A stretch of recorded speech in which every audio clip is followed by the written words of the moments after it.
Nicolas Rubin, le maire de Châtel, un grand jour, le Tour de France arrive aujourd'hui à Châtel. Monsieur le maire, c'est quoi votre journée d'aujourd'hui? Comment ça se passe? Ça commence par un réveil préventif, on va dire, à 5 heures du matin. On dort bien avant? Oui, on dort bien parce que finalement, moi j'ai cette chance de bien dormir. Par contre, le réveil n'est pas celui qu'on programme sur le téléphone.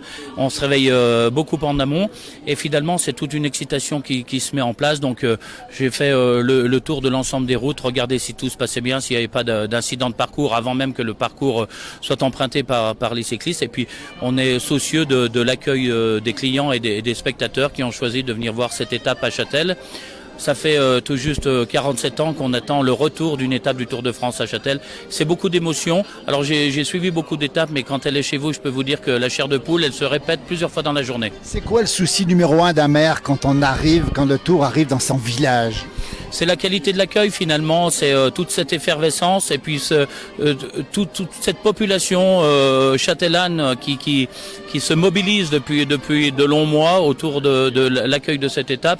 Finalement, on doit être le garant de l'efficacité et puis de l'accueil dans la station. Et puis s'il y a quelque chose qui se passe mal, je le prendrai directement pour moi. Donc j'ai mobilisé les troupes en leur disant on n'a pas le droit à l'erreur. Ça veut dire que chaque minute est occupée aujourd'hui. Vous serez tout à l'heure sur le podium pour remettre le maillot. Vous allez faire quoi d'officiel aujourd'hui? Oui, c'est des allers-retours entre la frontière suisse. J'ai été visiter nos amis de Morgin qui ont mis aussi beaucoup d'effervescence autour de cet accueil.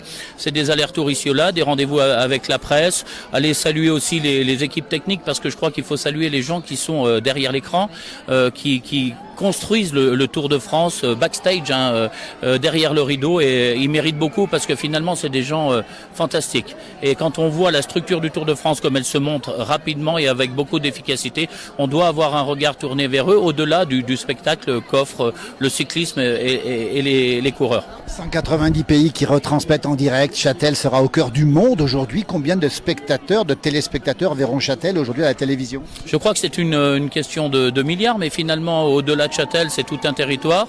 En ce qui nous concerne, c'est la vallée d'Abondance, c'est les Portes du Soleil et c'est le département de la Haute-Savoie qui nous aide beaucoup à accueillir cette étape financièrement et au niveau de la technique aussi, ne serait-ce que la réfection, le renouvellement des couches de surface, des enrobés, pour que l'accueil soit simplement parfait, des cyclistes professionnels jusqu'à la famille qui viennent vivre un moment populaire autour des routes. Et c'est un bel événement. On le voit derrière nous, Nicolas Rubin, le petit Nicolas Rubin à Châtel. Est-ce qu'il pensait un jour qu'il serait maire de Châtel pour accueillir le Tour de France? La dernière photo que j'ai retrouvée de moi au Tour de France, c'est en 1975. J'avais 2 ans, j'avais un petit vélo, un tricycle, avec un maillot Tour de France Châtel. J'ai évidemment pas pensé à cet instant aujourd'hui, mais quand ma maman m'a retrouvé la photo, ça pique. C'est un rêve qui se réalise, Nicolas Rubin. Oui, puis finalement, c'est mettre en valeur la beauté des paysages. C'est hyper important pour nous parce que finalement, il y a toute une énergie qui se déploie tout au long des ans, tout au long des saisons. La montagne se vit durant 4 saisons. Et finalement, la faire rayonner à travers un événement planétaire, des images qui sont magnifiques, en plus aujourd'hui avec le beau temps. Et puis des gens comme vous qui relayez l'information, qui faites vivre les territoires. Je trouve que tous les ingrédients sont réunis pour faire une belle recette. Et cette recette, aujourd'hui, elle aura du goût. Merci pour le temps que vous nous avez consacré. Votre timing est très serré aujourd'hui. Merci beaucoup, Nicolas Rubin. Du village et à tout bientôt. À tout bientôt, merci.